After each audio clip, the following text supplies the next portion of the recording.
Hello everyone, वैसा कि आपको मॉर्निंग में वीडियो में बताया गया था कि हम लोग जो सब्जेक्ट वाइज टेस्ट को स्टार्ट कर रहे हैं और आज है वेडनेसडे यानी कि बुधवार और इसमें आपको बताया गया था कि मॉडर्न हिस्ट्री और फिजिक्स रहेगा आज के दिन। तो हम लोगों ने 50 क्वेश्चंस रेडी किया और इस वीडियो को एंड तक देखिए। इसमें मॉडर्न हिस्ट्री और फिजिक्स के काफ़ी अच्छे अच्छे क्वेश्चंस दिए गए हैं, काफ़ी अच्छा लगने वाला है। तो चलिए शुरू करते हैं। फर्स्ट क्वेश्चन बनता है कि ईस्ट इंडिया कंपनी कि भारत में प्रथम निर्णायक सैन्य सफलता मानी जाती है। प्रथम सैन्य सफलता मानी जाती है, यहाँ पे सही आंसर हो जाएगा ऑप्शन ए, बक्सर का युद्ध। बक्सर का युद्ध हुआ कब था? 22 से 23 अक्टूबर 1764। ये ध्यान रखेंगे क्योंकि ये एग्जाम्स के पॉइंट ऑफ व्यू से इंपॉर्टेंट हो जाता है। और बक्सर के युद्ध में अंग्रेजी सेना का नेतृत्व हेक्टर मुनरो ने किया था, ये आपको याद रखना है। भारत में जो कि पंचवर्षीय बंदोबस्त किसने लागू किया था? ध्यान रखिएगा, पंचवर्षीय बंदोबस्त की बात कही जा रही है। तो अगर आपने ऑप्शन डी को टिक किया है, यहाँ पे एक्चुअली जो करने वाली साहब देख रहे हैं इसका आपने टिक किया तो आपने गलती की है। यहाँ पे करेक्ट आंसर जो होगा वारन हेस्टिंग्स होगा, क्योंकि करने वाले इसका संबंध अस्थाई बंदोबस्त से था, जबकि वारन हेस्टिंग्स ने 1772 में एक पंचवर्षीय बंदोबस्त को लागू किया था। तो यहाँ पे सही आंसर बनेगा ऑप्शन बी, ध्यान रखेंगे। क्वेश्चन नंबर थर्ड, निम्नलिखित में से कौन एक मुगल सम्राट द्वारा नियुक्त बंगाल का अंतिम गवर्नर जनरल था? अंतिम गवर्नर था बंगाल के अंतिम गवर्नर जो कि मुगल सम्राट के द्वारा नियुक्त हुआ था, मुर्शीद कुली खा, ऑप्शन बी। हैलोजनों में सर्वाधिक जो अभिक्रिया है वो कौन सा, यानी अभिक्रियाशील है? हैलोजनों में सबसे ज्यादा अभिक्रियाशील होता है फ्लोरीन, ऑप्शन सी। मुगल साम्राज्य के पतन का मुख्य कारण क्या था? मुगल साम्राज्य के पतन का मुख्य कारण क्या था? अयोग्य उत्तराधिकारी। नेक्स्ट पॉइंट है कि हीरा चमकदार दिखाई देता है, इसका कारण क्या है? हीरा चमकदार दिखाई देता है, इसका कारण क्या है? तो इसका कारण है कि जो पूर्ण रूप से आंतरिक परावर्तन होता है उसके कारण, यानी कि सामूहिक आंतरिक परावर्तन के कारण। ऑप्शन हम डी को टिक करेंगे। देखिए, हीरा से संबंधित कई सारे क्वेश्चंस पूछे जाते हैं, तो हम यहाँ पे छोटे से पॉइंट्स के साथ डिस्कस कर लेते हैं। पहला पॉइंट कि हीरा जो है वो कार्बन का ही एक अपरूप है, जो कि कार्बन का सबसे शुद्धतम रूप माना जाता है, राइट। सेकेंड पॉइंट की बात करें तो कार्बन का जो हीरा का जो प्रत्येक कार्बन परमाणु है वो 4 अन्य कार्बन परमाणुओं के साथ सहसंयोजी बंध के द्वारा जुड़ा रहता है, ये ध्यान रखिएगा। तीसरा पॉइंट, हीरा जो है वो ना तो उष्मा का और ना ही विद्युत का चालक होता है। क्यों? क्योंकि इसमें कोई भी मुक्त इलेक्ट्रॉन नहीं होता है, यानी मुक्त इलेक्ट्रॉन नहीं होने की वजह से ये उष्मा और विद्युत दोनों का कुचालक होता है, ये ध्यान रखेंगे, ठीक है। फोर्थ पॉइंट की दुनिया का सबसे कठोर पदार्थ के रूप में इसको जाना जाता है, हीरा को कठोर पदार्थ के रूप में, राइट। और दुनिया के सबसे जो बड़ा हीरा है वो कौन सा है? जो कि 1905 में खोजा गया था दक्षिण अफ्रीका में, और उसका नाम क्या है? कुलिनन हीरा दुनिया का सबसे बड़ा हीरा है, जिसकी कैरेट की बात करें तो 3106 कैरेट होता है, ठीक है फ्रेंड्स। तो ये कुछ पॉइंट्स इसके संबंध में आपको याद में रखना। अगला क्वेश्चन, समतल दर्पण के द्वारा बना प्रतिबिंब होता है। समतल दर्पण के द्वारा बना प्रतिबिंब होता है, ऑप्शन बी हुआ करेक्ट आंसर, काल्पनिक प्रतिबिंब यानी इमेजनरी। प्लासी की लड़ाई में अंग्रेजी सेना का नेतृत्व किसने किया था? प्लासी की लड़ाई में अंग्रेजी सेना का नेतृत्व किसने किया था? तो यहाँ पे करेक्ट आंसर होगा रॉबर्ट क्लाइव करेक्ट आंसर हो जाएगा ऑप्शन ई। प्लासी का युद्ध हुआ कब था? 23 जून 1757, ठीक है। बंगाल का द्वैत शासन कब से कब तक चला? बंगाल का द्वैत शासन कब से कब तक चला? तो 1765 से 1772 तक चला था। बंगाल में द्वैत शासन को स्टार्ट किया था रॉबर्ट क्लाइव ने, ये आपको याद रखना है। गुरु नानक निम्न में से किसके समकालीन थे? गुरु नानक निम्न में से किसके समकालीन थे? तो गुरु नानक, देखिए अगर हम बात करें गुरु नानक का जो जन्म हुआ था 15 अप्रैल 1469 को, 15 अप्रैल 1469 उनका जन्म हुआ, और इनकी मृत्यु हुई थी कब? गुरु नानक देव जी की मृत्यु 1539 में हुआ था। तो इनके बीच अगर हम देखें तो बाबर भी रहे हैं, सिकंदर लोदी भी था, और इब्राहिम लोदी भी था। तो करेक्ट आंसर क्या हो जाएगा? ऑप्शन डी, उपरोक्त सभी इन्हीं के समकालीन थे, ठीक है। आगे बढ़ते हैं। अगला क्वेश्चन की अंग्रेजी शासन का प्रभाव किस क्षेत्र में अधिक पड़ा? अंग्रेजी शासन का प्रभाव अधिक किस क्षेत्र पर पड़ा था? आर्थिक क्षेत्र पर पड़ा था अधिकतम प्रभाव, ऑप्शन ए करेक्ट आंसर है। द्वैत शासन नीति को किसने समाप्त किया था? तो ऊपर हमने देखा था कि रॉबर्ट जो क्लाइव है उन्होंने बंगाल में द्वैत शासन नीति को लागू किया था, और इसे समाप्त किया किसने?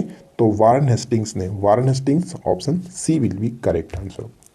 नेक्स्ट क्वेश्चन, किस सिख गुरु ने विद्रोही राजकुमार खुसरो की सहायता धन एवं आशीर्वाद से की थी? धन एवं आशीर्वाद से की थी। वो थे सिखों के जो पांचवें गुरु हैं, गुरु अर्जुन देव जी। राइट आंसर हो जाएगा ऑप्शन सी। ठीक है, सिखों के ये पांचवें गुरु थे। इन्हें हम लोग ब्रह्म ज्ञानी के नाम से भी जानते हैं। ब्रह्म ज्ञानी के नाम से गुरु अर्जुन देव को जाना जाता है। और इन्होंने गुरु ग्रंथ साहिब का संपादन किया था। साथ ही साथ स्वर्ण मंदिर की नींव इन्होंने डाली थी। एक चीज ध्यान रखिएगा, इनका जो यानी कि गुरु अर्जुन देव की मृत्यु के जो कारण थे, कौन से मुगल शासक थे? तो जहांगीर थे, ये ध्यान रखिएगा। लाहौर में मई 1606 ईस्वी में, मई में उन्होंने क्या किया था? एक होता है, एक कानून था जो कि यसा ए रियासत कहते हैं। यसा ए रियासत नहीं, सियासत कहा जाता था। यसा ए सियासत, यसा ए सियासत कानून के तहत लोहे के गर्म तवे पर उनको बिठा करके शहीद कर दिया गया था। देखिए, यसा ए जो सियासत कानून था, इसके अनुसार क्या होता था कि किसी व्यक्ति का रक्त धरती पर गिराए बिना ही उसे शहीद कर देना। तो जैसा कि आपने पिक्चर में देखा, आपको क्लियरली समझ में आ गया होगा कि इनकी शहीद यानी कि इनकी मृत्यु किस तरह से जहांगीर ने की थी। ठीक है, चलिए अगला क्वेश्चन। भारत में उपनिवेशिक काल में विटले आयोग का संबंध यानी उद्देश्य क्या था? विटले आयोग का संबंध श्रमिकों की मौजूदा परिस्थितियों पर प्रतिवेदन और सिफारिश प्रस्तुत करना, यानी राइट आंसर ऑप्शन हम बी को टिक करेंगे। इसका अलग टॉपिक बनाया गया, अगर आपने नहीं देखा है तो जाकर के देख सकते हैं। विद्युत ऊर्जा को यांत्रिक ऊर्जा में बदलने की युक्ति कौन सी है? विद्युत ऊर्जा को यांत्रिक ऊर्जा में बदलने की जो युक्ति है वह कौन सा? तो ये काम करता है कौन? विद्युत मीटर। ठीक है, विद्युत मोटर करता है, यानी ऑप्शन हम बी को टिक करेंगे। इलेक्ट्रिक मोटर विद्युत ऊर्जा को यांत्रिक ऊर्जा में कन्वर्ट करता है। राइट, नेक्स्ट वन है कि यदि लोलक की लंबाई 4 गुनी कर दी जाए, यानी पेंडुलम की जो लंबाई हो 4 गुनी कर दी जाए, तो लोलक के झूलने का समय क्या होगा? तो इसके लिए जो होता है आवर्तकाल टी बराबर आपने पढ़ा होगा कि 2 pi under root L upon में जी। ठीक है, अगर हम यहाँ पे लंबाई को 4 गुना करते हैं, अगर अंडर रूट में लंबाई को 4 गुना कर दिया जाता तो ये बाहर निकलेगा तो पहले की तुलना में 2 गुना हो जाएगा, यानी राइट आंसर क्या हो जाएगा? ऑप्शन डी डबल हो जाएगा। ठीक है, डबल हो जाएगा। माध्यम के तापमान में वृद्धि के साथ प्रकाश की गति पर क्या प्रभाव पड़ता है? अगर माध्यम का तापमान बढ़ाया जाता है तो प्रकाश की गति पर क्या प्रभाव पड़ता है? तो ध्यान रखिएगा, प्रकाश की गति पर कोई भी प्रभाव नहीं पड़ता है, वैसे ही रहता है, क्योंकि इस पर इफेक्ट नहीं करता है। तापमान को बढ़ाए या फिर घटाए कोई फर्क नहीं पड़ता है। तो यहाँ पे सही आंसर होगा remains the same, correct answer option C. बर्फ पर दाब बढ़ाने से उसका गलनांक क्या हुआ? बर्फ पर दाब बढ़ाने से उसका गलनांक घट जाता है, घट जाएगा। ये क्वेश्चन बहुत इंपॉर्टेंट है, इसे याद रखिएगा, घट जाता है। ठीक है, युवा बंगाल आंदोलन के नेता कौन थे? युवा बंगाल आंदोलन के नेता कौन थे? Henry Vivian Derozio, option C Henry Vivian Derozio. 1815 में निम्नलिखित में से किसने कलकत्ता में आत्मीय सभा की स्थापना की थी? आत्मीय सभा 1815 में इनके द्वारा स्थापना किया गया था। किसके द्वारा? राजा राम मोहन राय। राजा राम मोहन राय, राजा राम मोहन राय को राजा की जो उपाधि मिली थी किसके द्वारा दी गई थी? अकबर द्वितीय के द्वारा दी गई थी, ये ध्यान रखिएगा। इन्होंने ब्रह्म समाज की स्थापना 1828 ईस्वी में किया था। 1857 में भारत में हुए विद्रोह के एक नेता तात्या टोपे का मूल नाम क्या था? तात्या टोपे का मूल नाम क्या था?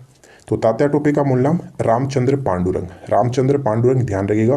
तात्या टोपे 1857 की क्रांति में जो कि कानपुर के संबंध में थे, कानपुर में इन्होंने सैन्य टुकड़ियों का नेतृत्व किया था तात्या टोपे ने। जबकि कानपुर से संबंधित नेता कौन थे? तो नाना साहब थे, ये ध्यान रखेंगे।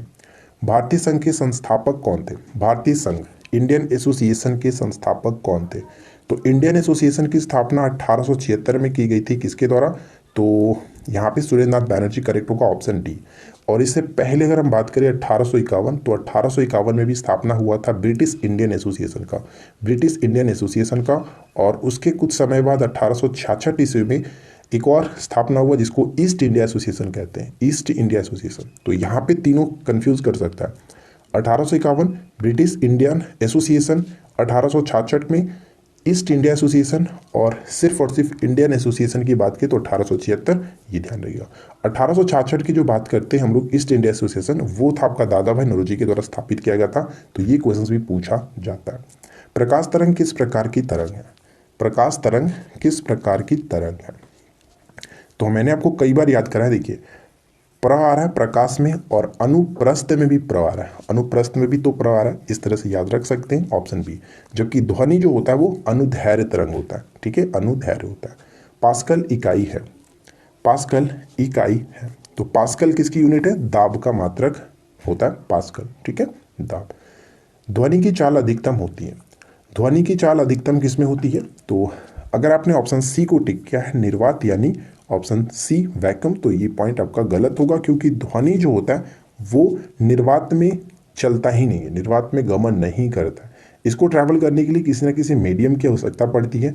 तो यहाँ पे सबसे ज़्यादा करेक्ट होगा ऑप्शन डी, इस पाथ में सबसे ज़्यादा होगा, ठीक है।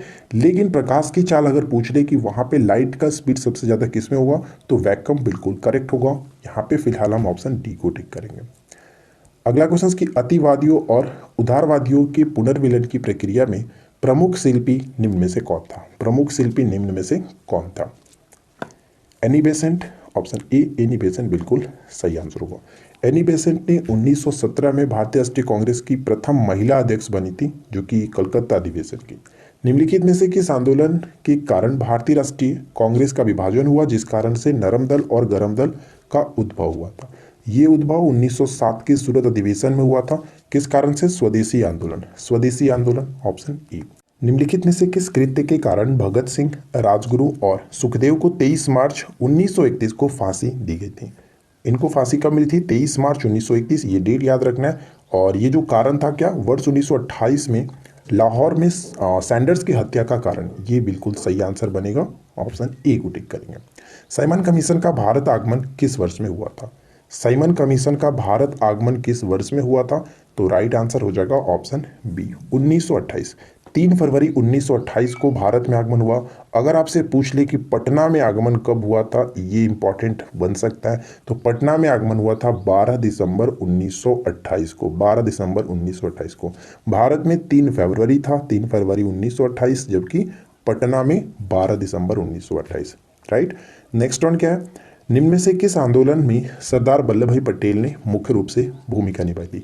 ध्यान रखिएगा, भारत में 1928 में जो साइमन कमीशन आया था, जिसको व्हाइटमैन कमीशन के नाम से भी जाना जाता है, इसका जमकर विरोध किया गया। व्हाइट कमीशन वापस जाओ, साइमन कमीशन वापस जाओ का नारा भी दिया गया था। क्यों? क्योंकि इसमें कोई भी भारतीय सदस्य नहीं था। ये क्वेश्चन डायरेक्ट पूछा जाता है, ठीक है। किस आंदोलन में सरदार वल्लभ भाई पटेल ने मुख्य रूप से भूमिका निभाई थी? तो according to option right answer हो जाएगा ऑप्शन डी, क्योंकि बारडोली सत्याग्रह था, जो कि हम ऑप्शन डी को टिक करेंगे, इनमें से कोई नहीं। ब्रिटिश काल में भारत में निम्नलिखित में से किस भू राजस्व व्यवस्था को नहीं अपनाया गया? ध्यान रखिएगा, ब्रिटिश काल की बात की जा रही है, तो ब्रिटिश काल के अकॉर्डिंग यहाँ पे सही आंसर बनेगा, हम ऑप्शन डी को टिक करेंगे, क्योंकि 10 साल जो बंदोबस्त है वो अकबर के समय में लागू हुआ था। तो करेक्ट आंसर ऑप्शन डी को टिक करेंगे।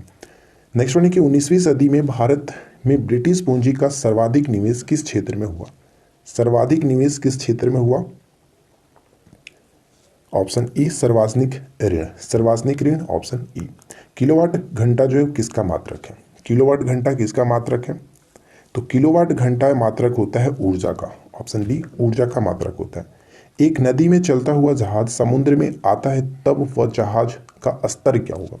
जब एक नदी में चलता हुआ जहाज समुद्र में आता है, तब उसके जो स्तर होगा वो थोड़ा सा ऊपर हो जाएगा, क्योंकि आपको पता है नदी की तुलना में समुद्र का जो घनत्व होता है वो ज़्यादा होता है, ठीक है, ये ध्यान रखेंगे। उत्तल लेंस की क्षमता क्या होती है? उत्तल लेंस की जो क्षमता होता है वो हमेशा पॉजिटिव होगा, पॉजिटिव यानी कि धनात्मक, ऑप्शन बी बिल्कुल करेक्ट आंसर है, ठीक है। नेक्स्ट क्वेश्चन, सहकारी साख सुझाव किसने दिया था? सहकारी साख का सुझाव किसने दिया था? यहाँ पे करेक्ट आंसर होगा ऑप्शन ए, यानी कि Frederick Nixon, Frederick Nixon, option A. एक चेन्नई का सिविलियन था ये। तमिलनाडु के बंधुआ खेत मजदूर जो थे कृषिदास को क्या कहा जाता था? तमिलनाडु के बंधुआ खेत मजदूर कृषिदास को क्या कहा जाता था? इन्हें पनियाल कहा जाता था, पनियाल, ऑप्शन सी। तो ध्यान रखिएगा, यहाँ पे करेक्ट आंसर क्या हो जाएगा? ऑप्शन सी, पनियाल। और मैं आपको बताना चाहूँ तो थोड़ा सा ध्यान दीजिएगा, जैसे यहाँ पे जो हाली आप देख रहे हैं, हाली, ये क्या था? तो हाली जो था ये गुजरात में हम कह सकते हैं हाली, एक प्रकार का हाली पद्धति। अगर पूछा जाए कि हाली पद्धति क्या होता है, तो बंधुआ मजदूर से संबंधित होते हैं, तो ये गुजरात में हाली कहा जाता था। अगर हम यहाँ पे बात करें कमियाँ, जैसे अगर कामिया कहता है, कहीं कहीं कमियाँ लिखता है, तो कमियाँ जो होते थे वो कहाँ पे था? ये आपका बिहार के संबंध में, बिहार, ठीक है। बारहमासिया हो गया, जनौर हो जाता है, ये सभी के सभी बिहार में जो कि प्रचलित थे, ठीक है। हलिया मुलिया ये जो होता था वो आपका कहाँ पे? हलिया मुलिया ये आपका हो जाता था ये उड़ीसा में, जो कि हाली गुजरात में होता था। Correct, correct. चलिए आगे बढ़ते हैं।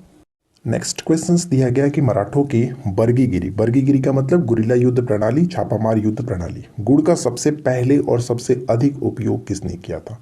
सबसे पहले सबसे अधिक उपयोग किया गया था मलिक अंबर ने, ऑप्शन ई। निम्नलिखित में से गुरिल्ला युद्ध का पथ प्रदर्शक कौन था? गुरिल्ला युद्ध का पथ प्रदर्शक कौन था? तो सही आंसर ऑप्शन सी, शिवाजी महाराज। 1857 का विद्रोह कहाँ से प्रारंभ हुआ? मोस्ट इंपॉर्टेंट क्वेश्चन है। 1857 का विद्रोह आप सभी को पता होगा कि ये मेरठ से स्टार्ट हुआ था, जो कि कब? 10 मई 1857। डेट याद रखना, 10 मई 1857। वेद समाज, जिसे दक्षिण भारत का ब्रह्म समाज कहा जाता है, इसकी स्थापना किसने की थी? एकदम वीवीआई प्रश्न है। वेद समाज, जिसे दक्षिण भारत का ब्रह्म समाज कहा जाता है, इसकी स्थापना किया गया था श्रीधर धरालू नायडू के द्वारा। ऑप्शन बी को टिक करेंगे। 1867 में बंबई में डॉक्टर आत्माराम पांडुरंग ने प्रार्थना समाज की स्थापना की, प्रार्थना समाज को स्थापित किया, जिसके प्रमुख सहयोगी कौन थे? तो महादेव गोविंद रनाडे, ऑप्शन डी। राजाराम मोहन राय ने निम्नलिखित में से किसका विरोध किया था? राजाराम मोहन राय ने निम्नलिखित में से किसका विरोध किया था? तो बाल विवाह का, सती प्रथा का, मूर्ति पूजा का, इन सभी का विरोध किया। ऑप्शन डी बिल्कुल करेक्ट होगा। नेक्स्ट क्वेश्चन क्या दिया गया कि हीरा का अपवर्तनांक है। ऊपर मैंने आपको हीरे के बारे में बहुत सारी चीजें बताई, लेकिन ये नहीं बताया था। तो हीरा का अपवर्तनांक होता है 2.42%। ठीक है, 2.42%। नेक्स्ट पॉइंट क्या कह रहा है कि लोहे की सुई पानी की सतह पर तैरता है, इस परिघटना का कारण क्या है? लोहे की सुई पानी के सतह पर तैर जाती है, इसका कारण क्या होता है? तो इसका कारण होता है, और इसका कारण आपका पृष्ठ तनाव, यानी कि surface tension, option C. Next question कि हाल ही में किस राज्य के राज्यपाल ने प्रधानमंत्री मोदी के नाम पर सड़क का उद्घाटन किया? तो ये हाल ही का क्वेश्चन है, आपका राइट आंसर बन जाएगा ऑप्शन सी, सिक्किम बिल्कुल सही होगा। हाल ही में किस देश ने दुनिया का पहला डुअल मोड वाहन पेश किया? डुअल मोड वाहन को पेश किया किस देश ने? तो अगर आपने पिछले मंथ का करंट अफेयर्स देखा होगा, जिसमें मैंने आपको दिसंबर मंथ में कराया था, दिसंबर जनवरी, तो जनवरी मंथ में आपको मिला था, और जनवरी का एक ज़बरदस्त पीडीएफ भी आपको दिया गया टेलीग्राम पर। अगर आपने उसको नहीं देखा है, नहीं डाउनलोड किया, तो जा करके डाउनलोड करिए, प्रिंट आउट करा करके उसको पढ़िए, काफ़ी चीज़ें उसमें लिखी गई है, पूरा करंट अफेयर्स आपको उसमें कवर हो जाएगा। तो यहाँ पे देखिए डुअल मोड वाहन को पेश किया है किसने? तो जापान करेक्ट आंसर है, ऑप्शन डी, जापान। हाल ही में किस देश को ब्रिक्स बैंक में शामिल किया गया? हाल ही में ब्रिक्स बैंक में शामिल हुआ कौन सा देश? मिस्र। इससे पहले भी 3 देश शामिल हुए थे, जिसमें हम लोग बांग्लादेश को रखते हैं, यूएई होगा, और साथ ही साथ आपका उरुग्वे शामिल हुआ था। यानी उसके बाद ये आपका मिस्र, जो कि चौथा देश इसमें अंदर आता है, और टोटल अब इसमें देशों की संख्या कितनी हो गई? 9। चलिए आगे बढ़ते हैं और अगला क्वेश्चन देखिए। नेक्स्ट वन है कि हाल ही में किसे journalist of the year award 2020 मिला है? Journalist of the year award 2020 से सम्मानित किया गया किसे? Danish Siddiqui, option B. आज की इस वीडियो का आखिरी क्वेश्चन है, और आशा करते हैं कि आप लोग को ये वीडियो पसंद आया होगा। वीडियो कैसा लगा नीचे कमेंट करके बताइए, और अगर आपको अच्छा लगा हो तो पता है क्या करना है ना, वीडियो को लाइक करना है, दोस्तों के साथ अधिक से अधिक शेयर करना है, और साथ ही साथ चैनल को सब्सक्राइब करके ज़रूर नोटिफिकेशन बेल आइकन को ऑल पे सेट करके रखिए। हाल ही में कहाँ, यहाँ पे कह सकते हैं, सुराई इको टूरिज्म जोन का उद्घाटन किया गया। सुराई इको टूरिज्म जोन का उद्घाटन किया गया किस राज्य में? तो ये बन जाता है option D, Uttarakhand. Option D will be correct answer. ठीक है, तो चलिए मिलते हैं नेक्स्ट क्लास में। Thanks for watching.